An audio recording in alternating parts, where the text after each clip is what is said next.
আসসালামু আলাইকুম প্রিয় দেশবাসী, সকলেই কেমন আছেন? আশা করি আলহামদুলিল্লাহ ভালো আছেন। আমি আজকে জনাব তারেক রহমানের কিছু কথা বলতে চাই।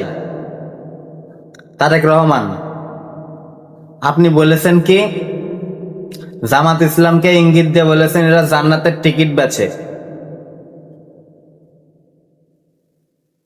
জান্নাতের টিকিট কারা বেচে? আগে আপনার কথাটা শোনেন, তারপরে জান্নাতের টিকিট কারা বেচে সেই ভিডিওগুলো দিচ্ছি। শোনেন, আপনার কথাগুলো শোনেন। আপনি কাবা শরীফে গেছেন, কাবা শরীফের মালিক কে? আল্লাহ। জোরে বলেন আল্লাহ। কাবা শরীফের মালিক কে? আল্লাহ। আল্লাহ। আমরা মুসলমান সবাই এই দিন দুনিয়ার আমরা যে এই পৃথিবী দেখি, এই পৃথিবীর মালিক কে? আল্লাহ। এই সূর্য নক্ষত্র যা দেখি তার মালিক কে? আল্লাহ। বেহেশতের মালিক কে? আল্লাহ। দোজখের মালিক কে? আল্লাহ। আচ্ছা দাঁড়ান, আপনি বসেন। আপনারা সকলেই সাক্ষী দিলেন দোজখের মালিক আল্লাহ, বেহেশতের মালিক আল্লাহ, এই পৃথিবীর মালিক আল্লাহ, কাবার মালিক আল্লাহ। আরে ভাই, যেটার মালিক আল্লাহ সেটা কি অন্য কেউ দেওয়ার ক্ষমতা রাখে? রাখে না। তাহলে কি দাঁড়ালো? নির্বাচনের আগেই একটি দল এই দিব ওই দিব বলছে, টিকিট দিব বলছে না? যেটার মালিক মানুষ না সেইটার কথা যদি সে বলে, এক শিরকি করা হচ্ছে, হচ্ছে না? তো হ্যাঁ, আপনার ভিডিওটা দেখেছেন।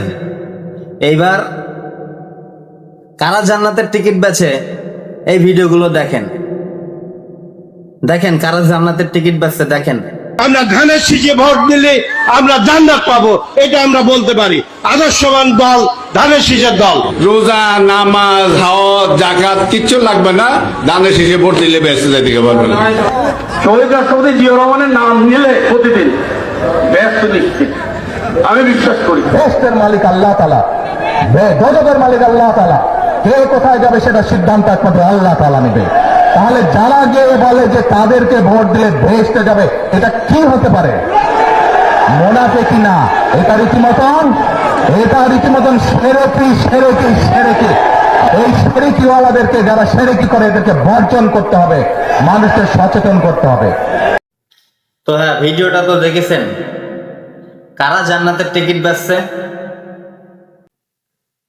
আপনাদের মতো এরকম বড় দলের যদি বাল উঠত তাহলে রাজনীতিগুলো শুদ্ধভাবে চলতো।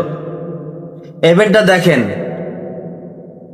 জামাতের শফিকুল ইসলাম মাসুদ কি কথা বলছিলেন। কয় আমরা নাকি জান্নাতের টিকিট বিক্রি করি। ও চাচা যান, কয় না। ও ভাইজান, কয় না। আজকে টিকিট দিছি কয়জনের? হাত জাগান। জান্নাতের টিকিট পাইছেন কে কে? হাত জাগান। তরুণরা হাত জাগাও। এই অপপ্রচার যারা করবে তাদের জবাব তোমরা দিতে পারবে সবাই। আমরা জান্নাতের টিকিট দেই না, কিন্তু জান্নাতে যাওয়ার জন্য আমরা সবাই মিলে চেষ্টা করতে চাই। কারণ দুনিয়ার সফলতা মুমিনদের জন্য শেষ সফলতা নয়, আমাদের চূড়ান্ত সফলতা হলো আমরা যদি কোথায় যেতে পারি। 1.5 ঘন্টা 1 ঘন্টা কোন রাজনৈতিক সভায় আলোচনা হয়, দুনিয়ার গম নিয়ে আলোচনা হয়, টিন নিয়ে আলোচনা হয়, রাস্তা নিয়ে আলোচনা হয়, স্কুল নিয়ে আলোচনা হয়, কলেজ নিয়ে আলোচনা হয়, আপনার ভোট নিয়ে আলোচনা হয়, জাল নিয়ে আলোচনা হয়, কৃষি নিয়ে আলোচনা হয়, সব নিয়ে আলোচনা হয়। যদি জান্নাত নিয়ে আলোচনা হয়, জাহান্নামের সতর্কতা আলোচনা না হয়, ওটা মুসলমানদের প্রোগ্রাম হতে পারে না। এসব ট্যাগের রাজনীতি বন্ধ করবেন। একজন ট্যাগের রাজনীতি করতে করতে দেশ থেকে কুত্তার মতন পালাইছে, আপনাদেরও যেন এমন দশা না হয়। রাজনীতি করবেন ব্রেন দিয়ে। ট্যাগের রাজনীতি এখন আর বাঙালি খায় না। কাটিং ভিডিও দেখে রাজনীতি ঠাপাবে আপনারা। এসব ট্যাগের রাজনীতি বন্ধ করবেন, তা না হইলে এমন বাংলার জনগণ মুখে মুইতে দেবে আপনাদের, বোঝেন নাই? এমনিতেই তো 5টা বিশ্ববিদ্যালয় গো হারা হেরেছেন, লাস্ট একটা বিশ্ববিদ্যালয়ের ভোট বন্ধই করে দিলেন ষড়যন্ত্র করে। বিএনপির মান সম্মানটা রেখেন। আপনার মতন নেতা আর আপনার দলে যেসব নেতা কর্মীদের জন্য আপনার বাপ মার বদনাম হয়। বাপ মায়ের সম্মানটা একটু রাখেন। এমন রাজনীতি করেন না যাতে আপনার বাপ মায়ের সম্মান মাটির সাথে মিশে যায়।